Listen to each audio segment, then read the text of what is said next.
అంటే యాక్టర్స్ అయిన తర్వాత అండ్ ఇందడ అంటే కొంతమంది డైరెక్టర్స్, ప్రొడ్యూసర్స్ చాలా మంది మిమ్మల్ని ఐ మీన్ ఫాలో అవుతూ ఉంటారు, మాట్లాడుతూ ఉంటారు.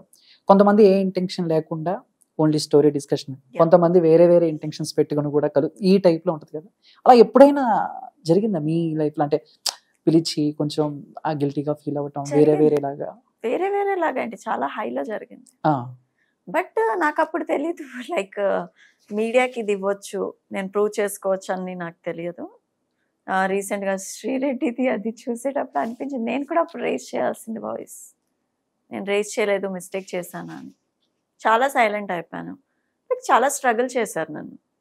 ఆ స్ట్రగుల్ తర్వాతే నేను హైదరాబాద్ వదిలి వెళ్ళిపోవడం ఢిల్లీ ఇండస్ట్రీ నుంచి. అంటే మీరు హైదరాబాద్ వదిలి వెళ్ళిపోయింది ఎన్ని ఇయర్స్ బ్యాక్? ఒక 7-6 years బ్యాక్.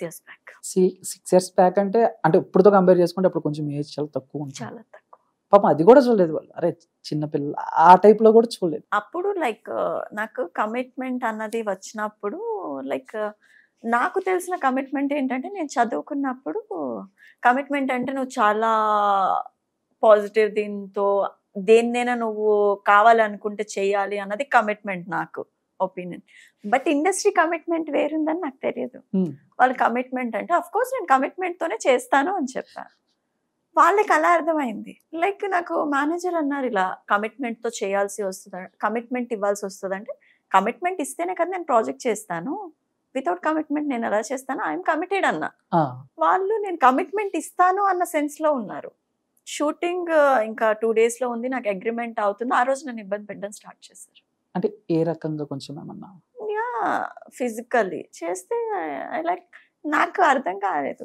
నువ్వే చెప్పావు కదా కమిట్మెంట్ అంటే, కమిట్మెంట్ అంటే ఇదా, ఐ డోంట్ నో.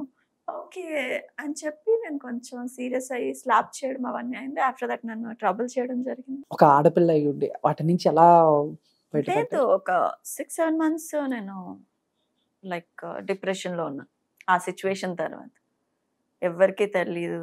ఒక 6-7 months ఒకే రూమ్లో, లైక్ ఎవరికి తెలీదు. లైక్ నేను ఆ టైంలో ఎలా ఫేస్ చేశాను, దాని నుంచి బయటకి ఎలా వచ్చాను కూడా ఎవరికి తెలియదు. అంటే బేసిక్గా మాకంటే బాయ్స్కి అలాంటి టైంలో 2 పెగ్గులు లేకపోతే ఒక దమ్మో ఇది ఇలా ఉంటుంది. బట్ యాజ్ ఎ గర్ల్గా నో, ఎలా? నేను ఆ విషయంలో నేను చాలా హ్యాపీ ఫీల్ అవుతాను. లైక్ చాలా మంది డిప్రెషన్లోకి వెళ్తే డ్రింకింగ్ హ్యాబిట్ అయిపోవడం, గర్ల్స్ కూడా చాలా మంది ఆ ట్రాన్స్ నుంచి బయట రావడానికి, ఆ ట్రోమా నుంచి బయటకు రావడానికి డ్రింకింగ్ హ్యాబిట్ ఇలాంటివి చేస్తే, నాకు అలాంటిది ఏం రాలేదు. నాకు ఆ వేక్ కూడా అనిపించలేదు. బికాస్ మా ఫ్యామిలీ అవ్వచ్చు, మా ఫ్యామిలీలో ఎవరికి కూడా ఆ హ్యాబిట్ లేదు.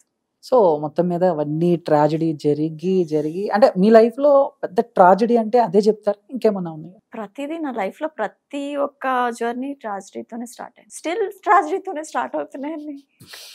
నథింగ్ ఇలా స్మూత్ గా వెళ్ళిపోద్ది అన్న లైఫ్లో ఇప్పటి వరకు లేదు. అలాంటి టైంలో మళ్ళీ ఏదో ఒకటి అంటే నేను అనుకుంటా, అంటే నాకు ఫేస్ చేయడం వచ్చని మళ్ళీ ఫేస్ చేయడానికి ఇన్ని ప్రాబ్లమ్స్ వస్తున్నాయా, లేకపోతే నా లైఫే ఇంత అని. లైక్ సమ్ టైమ్స్ నేను అనుకుంటా, ఇంతేనా నా లైఫ్, అంటే హ్యాపీనెస్ అన్నది ఉండదా నాకు అని. బట్ చాలా మంది అంటారు నువ్వు హ్యాపీగానే ఉన్నావు కదా అంటే, హ్యాపీగా ఉన్నట్టు నటిస్తున్నా, హ్యాపీగా లేను. ఎక్కువ నవ్వేవారే ఎక్కువ పెయిన్స్ ఉంటాయి, బికాస్ ఆ నవ్వులోనే చాలా పెయిన్స్ దాచుకుంటారు. So much of. సో అమ్మాయి అయినా అబ్బాయి అయినా బాగా ఎంత హ్యాపీగా పైకుంటున్నాడు, లోపల అంత బాధపడుతున్నాడు. హ్యూమన్ బీయింగ్ ఎవరైనా అవ్వచ్చు. ఎక్కువ నవ్వుతున్నాడంటే వాడి లోపల ఉన్న పెయిన్ బయటికి ఎక్కడ తెలిసిపోతుంది అని చెప్పి లోపల హ్యాపీగా ఉన్నట్టు ఎదుటి వాళ్ళకి పోర్ట్రే చేస్తారు వాళ్ళు. ఓకే. బాయ్ ఫ్రెండ్ ఉన్నాడా? లేరు, ఉండేవాడు, బ్రేక్. అది కూడా ట్రాజడీ. అది కూడా ఒక ట్రాజడీ. అంటే ప్రేమ మీద లైఫ్ లో నేను ఒకటే తెలుసుకున్నాను, మనీ ఈజ్ ఇంపార్టెంట్. నాకు ఈ జర్నీలోనైతే నాకు అర్థమైంది ఒకటే, మనీ ఉంటే ఫ్యామిలీ ఉంటుంది, బాయ్ ఫ్రెండ్ ఉంటాడు, ఫ్రెండ్స్ ఉంటారు, ఇంకా చాలా మంది వెల్ విషర్స్ ఉంటారు. ఇఫ్ నీ దగ్గర మనీ లేదు అనుకున్నంటే ఉన్న వాళ్ళు కూడా పోతారు. ఇప్పుడు ఉన్నారా ఫ్రెండ్స్, లేకపోతే ఇంకా మీరు ఒక్కళ్ళే? లేరు. షూటింగ్కి వెళ్తాం రావడం. బికాస్ నేను ఎవరికి అంత తొందరగా ఎందుకు నచ్చినంటే ఏదైనా ఫేస్ మీద మాట్లాడతాను, యాక్సెప్ట్ చేయలేరు. బట్ నువ్వు ఇప్పుడు యాక్సెప్ట్ చేయకపోయినా ఆఫ్టర్ ఒక 6 months అవ్వచ్చు, 1 year అవ్వచ్చు, నువ్వు రిలీజ్ అవుతావు. ఆ రోజు అమ్మాయి చెప్పింది నేను విని ఉంటే ఈ రోజు బాగుండేది అని. అది అమ్మాయి అని అవ్వచ్చు, అబ్బాయి. చాలా మంది అమ్మాయిలు కూడా నేను మాట్లాడితే ఎందుకు ఇలా మాట్లాడతా అంటారు. నేను ఇంతే, నాకు నటించడం రాదు, నేను ఇంతే మాట్లాడతాను. నువ్వు యాక్సెప్ట్ చేస్తే వెల్ అండ్ గుడ్, యాక్సెప్ట్ చేయకపోతే your wish. Okay. And back to projects, serials.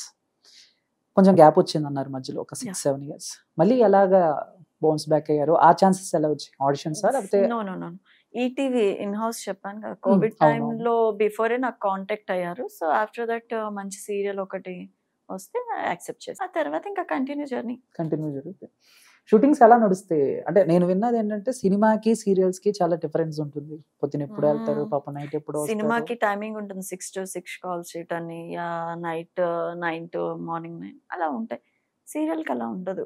Time A time అవుతుందో తెలీదు, ఎప్పుడు వెళ్ళామో తెలియదు, ఎప్పుడు వస్తామో తెలియదు. నా లైఫ్ లోనంటే నేను 72 hours కంటిన్యూ సీరియల్ కోసం వర్క్ చేశాను 72 గంటలు వితౌట్ స్లీప్. ఏ సీరియల్ కండి? నేను బిఫోర్ ఒకటి కలిసి ఉంటే కలిసి సుఖం అనే సీరియల్ చేసేదాన్ని. చేసేటప్పుడు సేమ్ టైంలో బ్రహ్మముడి సేమ్ వీక్స్ 2 అయ్యేటప్పుడు ఇంకా 2 డిలే చేయడం లేదు. 2 డేట్స్ ఉన్నాయి నాకు. నేను అవాయిడ్ చేయడానికి ఛాన్స్ లేదు. అండ్ టెలికాస్ట్ ప్రాబ్లం ఉంది. మార్నింగ్ 6 o'clockకి కలిసి ఉంటే కలిసి సుఖం సీరియల్కి వెళ్ళేదాన్ని. ఈవినింగ్ 6 వచ్చిన తర్వాత డైరెక్ట్ మళ్ళీ సెట్లోకి వచ్చేయాలి బ్రహ్మముడి సెట్కి. 7 o'clock అది స్టార్ట్ అయ్యేది. మళ్ళీ ఎర్లీ మార్నింగ్ షూట్ 5:30-6 వరకు మళ్ళీ ఇది అయ్యేది. మళ్ళీ డైరెక్ట్ అక్కడ సెట్కి. ఇంట్లో స్నానం చేయడం, అదే బ్యాగ్స్ కార్లోనే ఉండేవి. ఆ బ్యాగ్స్తో మళ్ళీ వెళ్ళి 72 గంటలు నిద్ర లేకుండా. ఆఫ్టర్ 72 hours తర్వాత 2 days నేను కోమా కాదు హాస్పిటల్. ఏమన్నారు డాక్టర్? డీహైడ్రేట్ అయిపోయింది బాడీ. ఇప్పుడు మేము చిన్నప్పుడు దట్టు చలికాలం, ఫుల్ వింటర్, అన్ని అవుట్ సైడ్ సీన్స్ అయిపోయింది. లైక్ లంగ్స్ లోన ఫ్లమ్ ఇదయ్యి అంత కష్టపడి చేయడం అది ఎవరు గుర్తించరు. చాలా మంది అనుకుంటారు బ్రహ్మముడి సీరియల్లో అప్పు ఎంత బాగుంది, ఎంత క్యూట్ గా, ఎంత సింపుల్ గా, మేకప్ ఏమీ లేకుండా మంచి హెయిర్ స్టైల్ తో ఉంది అని. బట్ ఆ విగ్ పెట్టేటప్పుడు అది ఎంత పెయిన్ అవుతుందో నాకు మాత్రం తెలుసు. 1 year అవుతుంది ఆ విగ్ తోనే నేను జర్నీ చేస్తున్నాను. అండ్ దానివల్ల నాకు బ్లడ్ క్లాట్ అయింది హెడ్ లో. చాలా సఫర్ అయ్యా. బట్ ప్రొడక్షన్ కూడా ఏ రోజు నన్ను అడగలేదు ఆర్ యూ ఓకే అని. ఫ్రెండ్స్ కూడా అడగలేదు ఆర్ యూ ఓకే. అందరికీ ఏంటంటే ఏముంది డబ్బు సంపాదిస్తుంది అనుకుంటున్నారు. సీరియల్కి డబ్బు ఎంత వస్తుందో సీరియల్ ఇండస్ట్రీ అందరికీ తెలుసు. ఫేమ్ మాత్రమే వస్తుంది. అంటే చాలా మంది ఏంటంటే వీళ్ళు డైలీ చేస్తూ ఉంటారు. రెమ్యునేషన్ కూడా రోజుకి ఒక్కొక్కరికి ఒక 20 నుంచి 25,000 వరకు ఉంటుంది. అంత లేదు. సీరియల్స్ కి అంత ఇస్తే ఇంకెందుకు బాగుంటుంది.